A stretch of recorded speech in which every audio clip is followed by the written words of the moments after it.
Okay, I'm back with part two. So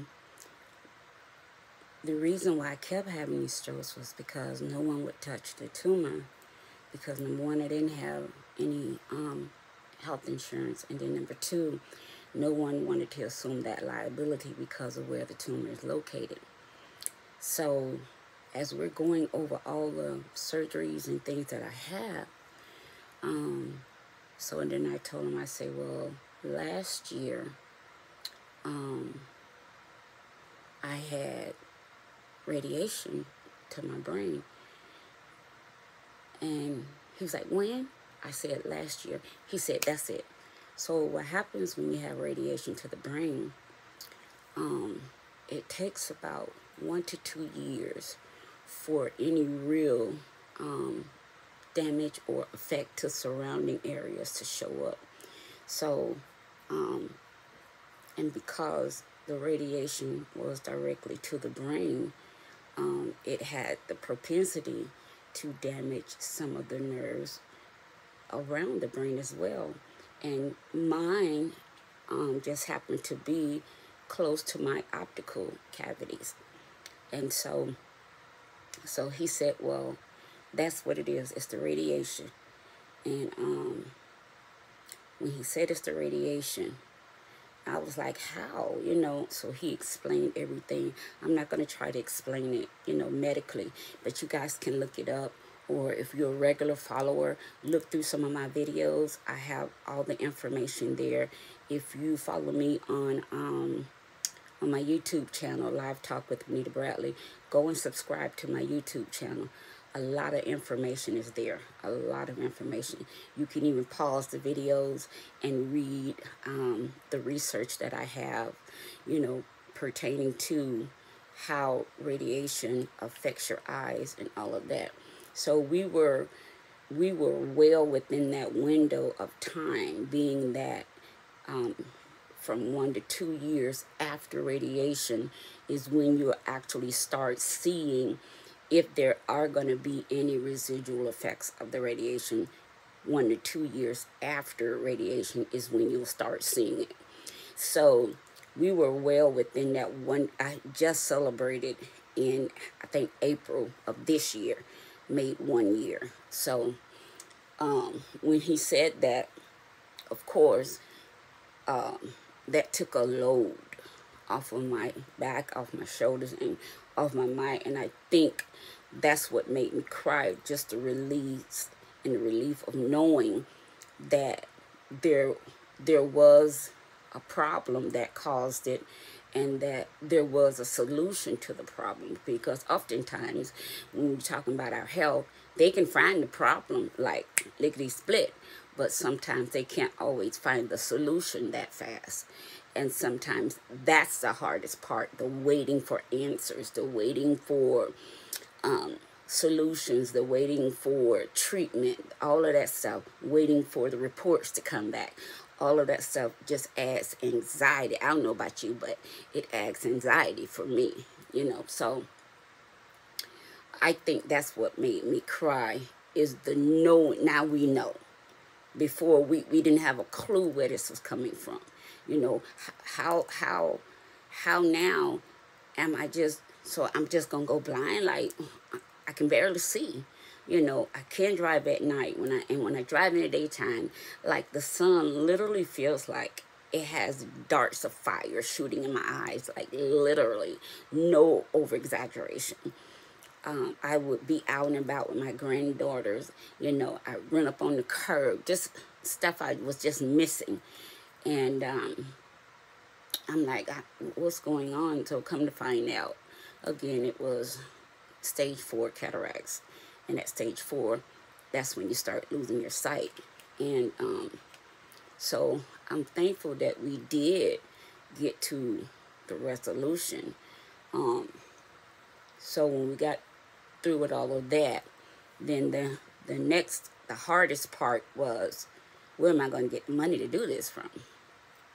Well, the first 2 times I didn't have the money, so I put the surgery off. And of course, the longer I put it off, the worse my eyes were getting. So So much so I stopped driving in the daytime when it was really sunny out, because, like I said, it would feel like fiery darts being like shot into my eyes, you know. So, um, so I did a Save My Sight campaign to raise the money.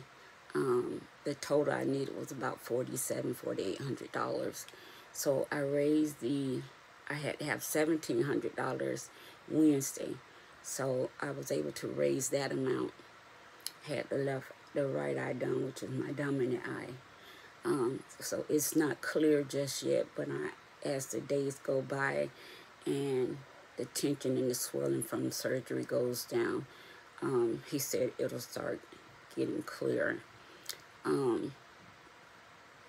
So then my left eye is $2,600. So I said I am going to do another Save My Sight campaign for my left eye, you know. And somebody may say, well, you're not ashamed to do that. Child, no, I'm not ashamed of anything. Listen, I've lived for God my entire life. I've served in ministry since I was 14. You know, I love people. I've given. I've always been a tither. You know, things like that. I don't know. I used to be, one that would never ask for anything because I know how to make things happen like that. But these things, these brain tumors and all these things are out of my control, outside of my purview. So it's above me now, so if I have to reach out for help, then that's what I have to do. And no, I'm not ashamed. I'm not afraid, because it's not like this is something I brought on myself, not like something I caused to happen. Now I want somebody to come get me out of a jam or a situation that I caused. You know what I mean? So no, I'm not ashamed. I'm not afraid. I don't feel embarrassed at all, in the least bit, because it could be anybody on any given day, I'm not exempt from being in the same position that somebody else might be in, or have been in, or will be in down the road, or what have you, So, and I've sown into things, into people, giving away cars, housed people, all kind of stuff. So, no, I'm not ashamed. I'm not ashamed, and I'm not afraid to ask. So, and people who say, oh, that's begging for money. No, it's not.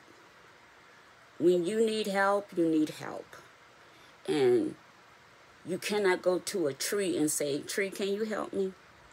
You can't go to a rock and say, rock, can you help me? God uses people to bless people. Stop allowing people to make you feel less than, or make you feel a certain type of way because you need help. Don't get into that trap. Don't fall into that trap. Because the main people talking, I promise you, at one time or another, they needed more help than what you need. But their pride and their ego will never let them tell that story. They'll never tell it, because they want people to think that they've always had it going on, like they got it going on now, or like they want us to think they got it going on now. This is just something unexpected came up, and a lot of us are still trying to recover from COVID. And then after COVID hit, the market goes up, the rent hikes went up, so everything's just up, So don't ever let anybody make you feel any kind of way about needing help, because that's what it is. Help is just help, and God uses people to help people, and I'll be right back.